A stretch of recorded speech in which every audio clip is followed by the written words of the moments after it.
Bene, eccoci tornati in studio per la nostra consueta rubrica del Memento, Ermanno, che questa sera, come si diceva prima dalla pubblicità, torniamo a dedicare a Julian Assange, il giornalista australiano di cui ricordiamo praticamente tutte le settimane le condizioni di detenzione in Inghilterra in attesa dell'estradizione per gli Stati Uniti. E siamo alla vigilia peraltro di una giornata come dire, di grandi iniziative proprio a favore di Assange. È un'iniziativa che è partita dall'Inghilterra legata al carnevale, una notte di carnevale per Assange, è partito come dicevo da Londra e prevede tutta una serie di iniziative che poi si ripeteranno anche in tutto il mondo, quindi dalla Spagna alla Germania, Regno Unito, appunto, il Messico, Stati Uniti, Argentina e anche Italia. Allora c'è un forte movimento anche di intellettuali che spinge per assolvere, tra virgolette, liberare Assange, però è un grido, è un appello che non viene assolutamente ascoltato, anzi potremmo dire che viene quasi ignorato, quasi che Assange non debba neanche essere nominato.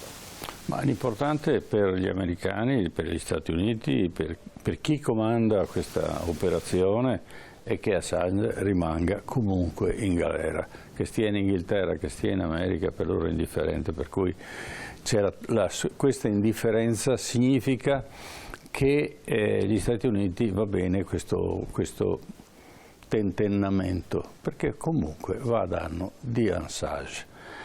Ma con noi abbiamo due protagonisti della protesta che è stata portata avanti a Venezia e che spero poi verrà naturalmente replicata nelle varie attività e manifestazioni italiane, compresa il Carnevale.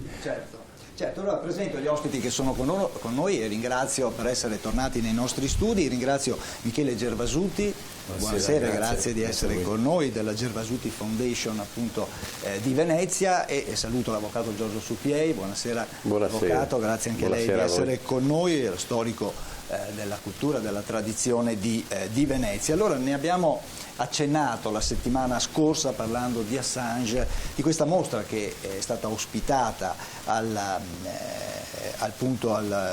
all'Internet Pavilion appunto della Gervasuti Foundation, e questa mostra di quadri dedicata, anzi quadri dell'artista Miltos Manetas. E allora, visto che la settimana scorsa non l'abbiamo mostrato, io mostrerei un brevissimo video di presentazione, di introduzione, diciamo, appunto a questa esposizione che si è chiusa nello scorso novembre. Vediamo.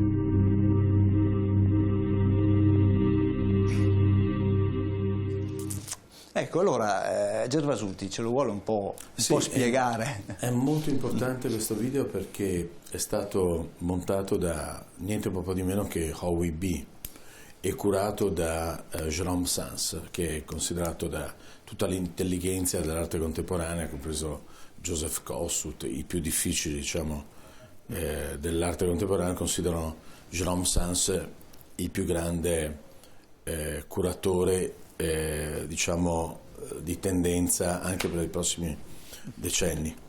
E OWB è quel videomaker che ha fatto U2, tutte le grandi band. Miltos Manetas ha questa grande capacità, questo entusiasmo. Ecco, ne stiamo vedendo alcune questa immagini. è la porta, è l'entrata della Gervasuti Foundation, che è uno spazio molto importante perché è questa per esempio la cappella, la vecchia cappella. Qui c'è una crociera all'entrata, ci sono tutti tra l'altro dei disegni che ha fatto Miltos, sono interessanti perché alcuni pezzi sembrano quasi, c'è un misto, ce n'è uno che noi abbiamo scelto tra l'altro che ecco, questo per esempio è bellissimo secondo me, di Assange. Questo forse è quello più intimista, però poi c'è un altro che addirittura non si capisce se è Assange o se è Roger Waters. Questa è una cosa pazzesca. Assange in prison, abbiamo fatto, questo è mio figlio Noah che sta lavorando, e lui lavora sempre con tutti gli artisti, anche se è molto piccolo, molto giovane, ma è stato coinvolto come ha fatto mio padre con me quando avevo 4 anni. Ecco, questo non si capisce se è Assange o Roger Waters. E lo spazio è straordinario perché ha questa antica cappella di Santa Caterina, una parte è antichissima e adesso la frescheremo con Nicola Verlato, e pensavamo di fare una cappella un po' come gli Scrovegni, no? A Padova. Quindi l'idea è quella di fare una cappella affrescata, perché in origine era così. Noi siamo lì nella zona di Santa Caterina, che è del IX secolo, una delle più antiche di Venezia, e abbiamo fatto le fondamenta 9 dell'arte, che non è soltanto un logo, ma è proprio una base, una fondamenta per creare un movimento artistico come era una volta, basato proprio sulla politica, perché le fondamenta dei giovani, delle nuove generazioni, deve essere totalmente per creare un nuovo mondo che sia migliore di quello che gli stiamo lasciando, certo. È quello che ci preoccupa. Certo. Quindi? Certo. Allora, su Piei, questa è stata un'iniziativa per Assange, ci si era spesi anche per avere una presenza di Assange, anzi della moglie di Assange, Stella Morris, a Sanremo, ma la cosa non ha trovato riscontro, no? Sì. No, l'attualità è che le grandi manifestazioni che hanno riscontro di pubblico e di media eccetera, come poteva essere, com'è quella di Sanremo, e dove si vede vengono portati a fianco delle canzoni e a fianco della manifestazione canora anche delle sensibilità e delle problematiche che attanagliano il pensiero di questo mondo, su cui chi guarda lo spettacolo è portato anche a riflettere. Allora a me era venuta, vedendo che appunto Sanremo anche quest'anno partecipava in maniera particolare a questo tipo di presentazione di problemi, sarebbe stato assai importante quello di rappresentare anche a Sanremo la necessità di potersi esprimere liberamente da parte di chi fa giornalismo, ma anche di chiunque abbia delle idee, anche se sono critiche nei confronti dei poteri forti, anzi a maggior ragione fa parte di una libertà. Poi possono essere condivise o possono essere confutate e contrastate con idee avversarie, ma quello di potersi esprimere è una libertà, quella della manifestazione del pensiero, che nessuno può toccare. Mi è venuto in mente da veneziano, perché Venezia è sempre attenta a queste cose, non solo per tradizione culturale e storica. Venezia sapeva contrastare le idee del Papa del Rinascimento, cioè poteva contrapporsi a quelle che erano i poteri più forti del mondo di allora. E altrettanto deve poter fare adesso, tanto è vero che manifestazioni culturali come quelle della Biennale, come c'è stato alla Biennale, possono essere vetrine di questa cosa. Purtroppo i tempi tecnici ristretti, la questione della prigionia in Inghilterra di Assange, la presenza estera perché a Londra della moglie Stella eccetera, non hanno consentito quest'anno. Però l'idea è buona, quella di coltivare anche questo tipo di problematica all'interno di manifestazioni che colgono l'interesse dei cittadini.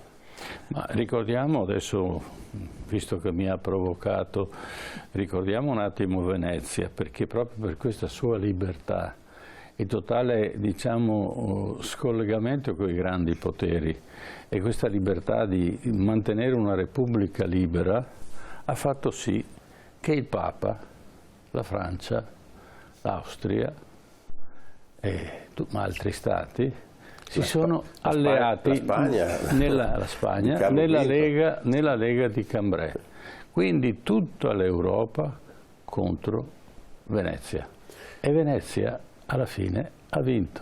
Sì. Ha vinto perché? Perché li ha comprati tutti. Sì. Ha vinto nella sostanza, anche se qualche battaglia, piccola connotazione storica, una delle battaglie importanti a fianco di quella di Lepanto sul mare è la battaglia di Cadore, che nessuno ricorda, di quando Massimiliano d'Andria nella primavera, era anzi febbraio, ancora fine inverno, perché entrarono con la neve nei territori della Repubblica dal passo Tre Croci per evitare i castelli di Pieve di Cadore e di Posestagno, e ha tentato la prima invasione d'Italia perché voleva passare per i territori della Repubblica. I veneziani con Bartolomeo d'Alviano l'hanno accerchiato all'altezza di Russecco, che è vicino a Tai di Cadore, e hanno sgominato 3.000 fanti veneziani viaggiando di notte attraverso il passo di Civiana, le milizie di Massimiliano d'Austria, che erano più di 22.000 uomini. Insomma, sono dovuto tornare. Questo ha salvato in quell'occasione, poi è ritornato l'anno dopo, e invece a Agnadello, a causa dei francesi, c'è stata, diciamo, una disfatta militare per imperizia dei comandanti di quella volta. Però Venezia ha saputo, malgrado avesse il mondo contro, ha saputo vincere con le armi della diplomazia e delle trattative di pace anche sotto banco, ricomprandole commercialmente, come è vero, nel senso che erano importanti la prosecuzione degli affari commerciali della Repubblica più che non gli interessi di conquista degli stati, e si è salvata per altri 3 secoli. Bisognerebbe imparare da Venezia, perché Venezia diventava ricca mantenendo la pace. Adesso invece si fa la guerra per creare della ricchezza, ma in realtà non è così. Crei la ricchezza di alcuni, ma impoverisci il resto. Certo. Invece il commercio arricchisce tutti, tutto sommato, Sì, perché sì. lo scambio... Anche culturalmente. Sì, e il commercio delle cose passa attraverso anche lo scambio delle idee, che è la cosa più importante che ha reso grande Venezia nei rapporti fra Oriente e Occidente. Certo, perché poi abbiamo visto Marco Polo quante risorse ci ha portato a Venezia, la carta moneta, ci ha portato la stampa, ci ha portato un sacco di cose, la bussola e tutto il resto, e Venezia è diventata il centro della tipografia europea a quell'epoca. Assolutamente. A Venezia si stampava tutto, perfino il Corano. Sì. Assolutamente. Adesso Venezia c'è il carnevale che prende le iniziative e saranno anche diffuse, perché non è più il carnevale solo di Venezia, ma col sindaco che è di terraferma, Brugnaro, ha spostato un sacco di eventi anche a Mestre, invece di chiamarlo Carnevale di Mestre lo chiama comunque Carnevale di Venezia, ma insomma ha spostato una serie di iniziative. Ma passata la baraonda del Carnevale, che adesso avrà tutte queste serie di iniziative più ludiche, il prossimo appuntamento è quello della Biennale, che ci sarà una manifestazione internazionale, e in quella sede non è sbagliato che vengano ancora una volta, con la prossima Biennale in previsione da maggio a novembre del 2023 adesso, che i grandi temi su cui l'uomo deve riflettere facciano parte di questa riflessione, perché l'arte sempre di più assume espressione e manifestazione di quello che l'uomo pensa o di quello che l'uomo vuol comunicare. E a maggior ragione, se ci sono temi importanti, possono passare con un messaggio interessante attraverso la rappresentazione dell'arte, certo, da tutti i punti di vista, arti visive. Quello che ma mi anche... dispiace di più di questi provvedimenti strani che prende da questo strano sindaco è il fatto che il primo Carnevale di Venezia, 1980, l'ha fatto Maurizio Scaparro, assolutamente, Donato Sartori e il sottoscritto. Pensate. E abbiamo coperto Piazza San Marco con un velo, non so se ricordate, sì, io ho ancora le fotografie. Siamo sufficientemente vecchi per aver partecipato. Ecco, e siamo riusciti, ingannando il guardiano, a entrare nel campanile, siamo arrivati fino in alto, abbiamo buttato giù una corda e abbiamo tirato sulla tela, e dal campanile di San Marco c'era questa tela che sembrava una tela di ragno, che copriva la ragnatela, ragnatela, che copriva tutto. Questo l'abbiamo fatto in 3. Maurizio Scapparro, certo. io e Donato Sartori. Ecco, mi viene un'ulteriore riflessione che può essere bella, interessante e importante come riflessione. Erano spontanee queste cose, bravo. Partivano da mentalità acute, mentalità intelligenti, mentalità con forte sensibilità e con forte capacità espressiva, mentre adesso la commercializzazione che è in atto su Venezia, invece che raggiungere quei livelli di qualità e di espressione spontanea, è tutta un po' commerciale, nel senso che fanno manifestazioni. Anche le manifestazioni di apertura sono state criticate, è stato aperto il carnevale da una chiatta a motore con della musica non spiegata e non attenta che attraversava il Canal Grande senza che lo si potesse vedere. Le altre manifestazioni di carnevale degli anni precedenti partecipavano le barche dei veneziani in maschera, certo, con attenzione e con artisti veri che venivano a Venezia a presentare spontaneamente le loro iniziative. Certo. Ogni campo era un teatro, ogni campo era una manifestazione, non c'era bisogno di una regia che vietasse a tutti di fare perché certo, l'amministrazione comunale deve presentare qualche cosa a beneficio dei turisti. Questo ammazza l'intelligenza, questo ammazza la spontaneità, non fa più capire qual è lo spirito dell'uomo che si vuole esprimere attraverso le manifestazioni, anche ludiche, anche carnevalesche, che non sono. Per il Carnevale di Venezia noi abbiamo coinvolto tutta l'Università di Venezia, Ca' Foscari, e anche i licei. E i ragazzi, tutti i fili che avvolgevano la piazza San Marco, i ragazzi andavano sui colonnati e li legavano, e quindi hanno creato un centinaio di studenti, hanno partecipato a questa manifestazione, poi è arrivata la RAI e ha fatto sotto questo mantello di ragnatele, ha fatto il famoso concerto. No, io ricordo benissimo questo, parafrasandovi.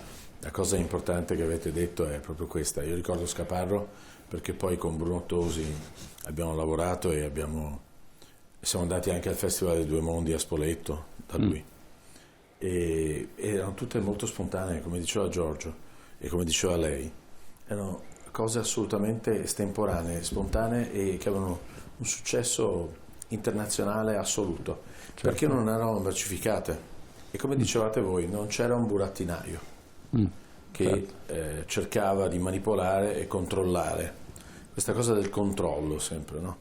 Che invece adesso è tutto mercificato, quindi non c'è, oltre ha perso completamente l'anima, ma poi questo fatto che sia totalmente venduto non ha alcun senso e molte persone che vengono anche da fuori, noi abbiamo avuto il privilegio di avere il Kirov, il balletto del Kirov a Palazzo Malipiero, mi ricordo, con queste ballerine bellissime, tra l'altro noi eravamo anche più giovani, più belli e quindi eravamo molto sensibili a questa bellezza.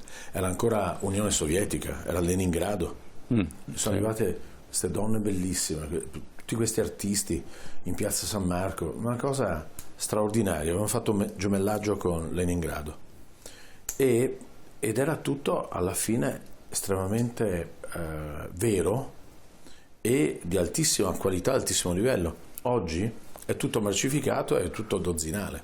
Certo. Quindi al finale la cosa paradossale è tutti questi soldi alla fine spesi male, mediocri. Certo. Quindi i soldi non fanno la differenza, anzi direi che fanno la differenza. Sono un mezzo, non il fine. Sì. Il denaro è il mezzo, ma non mai il fine. Sì, bravissimo. Quindi il profitto. Io sono anni che predico che dovrebbero essere sconvolte le scuole d'arte veneziane, ma anche tutte le scuole. Noi abbiamo una bellissima accademia e un liceo artistico straordinario a Venezia, anche molto vivi, molto attivi, dove si formano classi di persone attente a con questa sensibilità. Dovrebbero essere loro che allestiscono le barche con una preparazione, coinvolgendoli, dandogli lo spazio. Invece in realtà purtroppo se tu vuoi fare una manifestazione a Venezia la prima regola è che è vietata, nel senso che tu non puoi fare, devi passare attraverso un filtro del pubblico, della politica, eccetera. Certo. E quello che viene organizzato solo ad uso dei turisti, pensando poi che i turisti siano tutti omologati e tutti cretini, invece in realtà esistono anche i turisti intelligenti che quando vedono queste cose ripartono da Venezia dicendo ma che cosa abbiamo visto, no? Nel senso che è una cosa, uno spettacolo dozzinale senza anima. Io oserei dire che questa cosa poi si ripete anche con la Biennale, cioè il vero rischio, Giorgio, è che questo format, diciamo, turistico, no? Turisticizzato, questo mercificare Venezia come un brand per quelli che vengono da fuori, poi il vero paradosso è che poi questi comprano i palazzi o le case e ci portano via, mentre noi facciamo uno spirito molto oltre che filantropo, proprio per salvare, stiamo parlando proprio al di là della filantropia, proprio siamo per salvare tutto quello che non è scritto neanche nei libri, come l'artigianato, come quello che fa lui con Arzanà, che è un lavoro certosino di grande raffinatezza, ma anche di grande difficoltà. E la cosa paradossale è che invece questi trovano questo business facile, mercificato per speculazione, dove nessun altro posto al mondo possono speculare così bene. Quindi comprano per speculare, fingendo di essere interessati all'acquisto per se stessi, eccetera, e poi fanno un business speculativo, ma di bassa lega. Quindi qual è l'escalation di questo dramma? È che oltre a espropriare, a devastare, no? La laguna, perché poi non si limita soltanto a Venezia, centro storico, ma poi vai in laguna. C'è uno spirito senza alcun rispetto, tipo ti ricordi quando sono arrivati questi con quella specie di windsurf in piedi per i canali, incidenti addosso ai topi che stanno lavorando. Venezia, quello che non si rende conto questa gente è che nei canali si lavora, quindi ci sono delle barche da trasporto che lavorano, invece questi arrivano così come se fosse, hai capito, una Disneyland. Sì, è una per divertimento, una parodia di Venezia. Certo, e quello che un po' Marinetti già con i futuristi aveva già predetto, no? Certo. Quando diceva nel manifesto contro la Venezia passatista, le gondole, no? Asfaltiamo il canale grande, e diceva le gondole, quelle poltrone a dondolo per cretini, no? Cioè, a un certo punto un passaggio interessante e provocatorio, no? Il progetto del ponte che unisce Venezia alla terraferma non doveva finire là, doveva continuare sul Canale Grande perché i veneziani potessero arrivare in macchina fino a casa, no? Certo. E così piano piano interravano tutta Venezia. Assolutamente. Perché, ecco, questa era l'idea, c'è il progetto, io l'ho visto, no? Però io dico sempre che Venezia deve essere una zona franca, però nessuno, come succede in Svizzera, nessuno può comprare un pezzo di terra o un appartamento in Svizzera. Assolutamente. Perché? Perché se no se la comprano tutta. Quindi anche Venezia non può essere venduta. Venezia o uno ci abita e deve abitarci realmente, se no viene sequestrato. Bravissimo. Come fanno in vista l'appartamento, viene liquidato con pochi soldi, così impara un'altra volta ad imbrogliare. E bisogna fare una legge.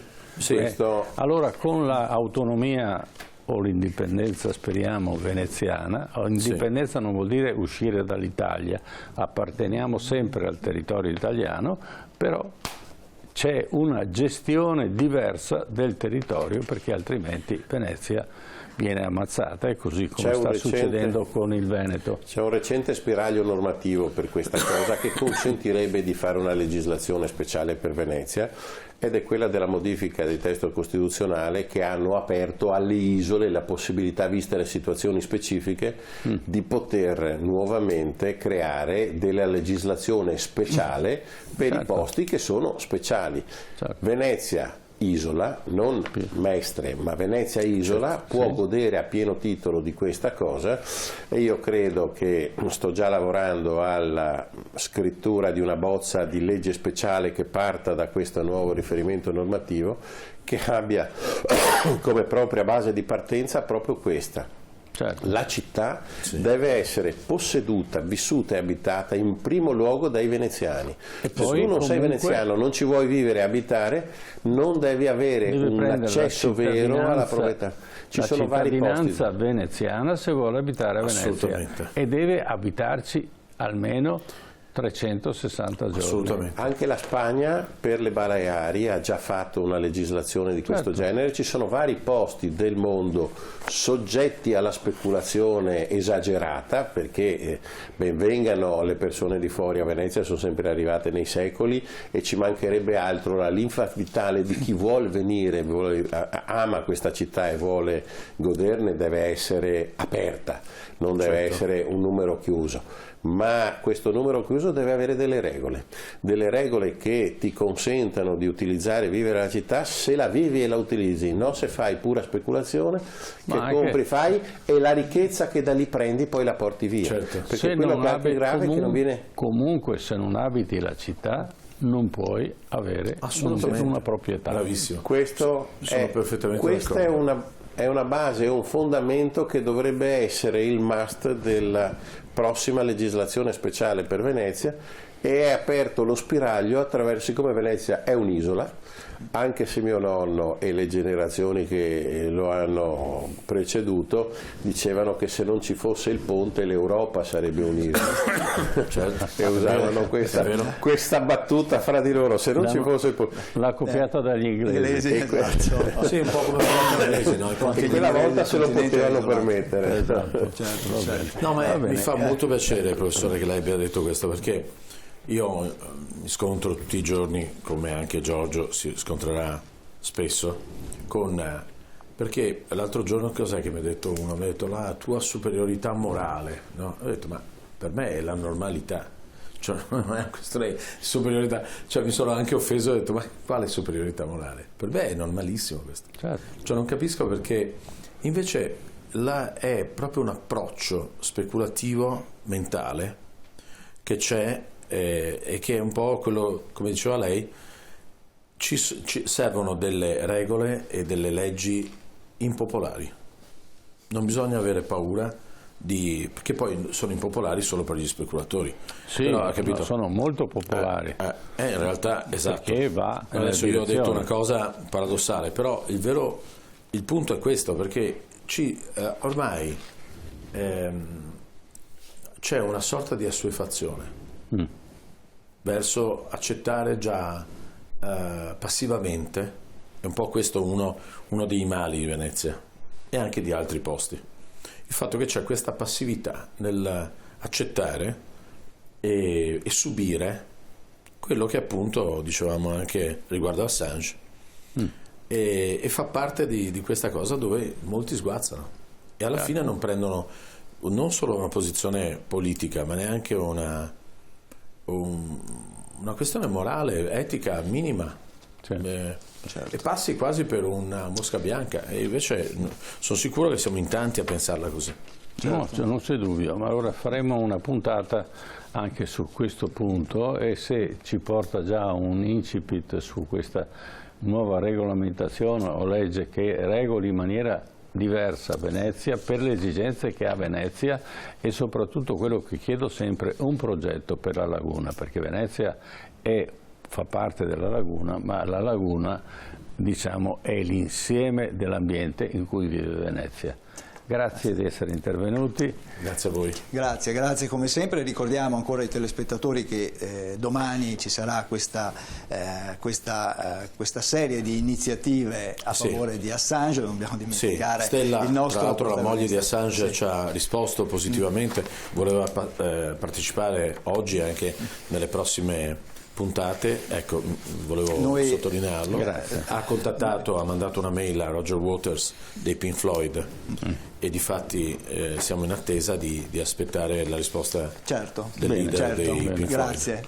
Grazie ancora, la ospiteremo più che volentieri chiaramente. Grazie allora a Michele Gervasutti per essere stato con noi, grazie anche all'avvocato Giorgio Suppiei, grazie per la vostra presenza. Adesso noi andiamo in pubblicità, ma poi torniamo subito e avremo uno spazio che questa sera dedichiamo alla guerra in Ucraina, che ormai compie un anno purtroppo, e di pace ancora non se ne parla assolutamente. A tra poco.